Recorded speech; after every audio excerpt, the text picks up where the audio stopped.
sallallahu alayhi wasallam says, no, tell me, what is the greatest verse in the Qur'an?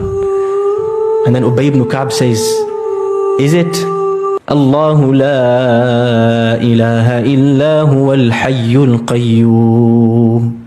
The Prophet sallallahu alayhi wasallam hit him on the chest out of happiness, and he said, you have destroyed all of knowledge.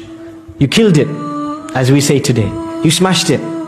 You've done a brilliant job.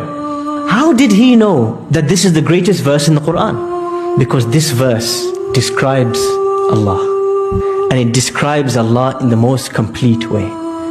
That is why the Prophet ﷺ would recite it after every prayer, and before he slept, and in the morning and in the evening.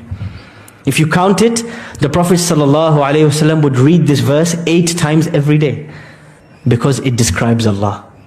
And what better to move a person's heart and to bring it back to life than to remember who it is, all of it is for.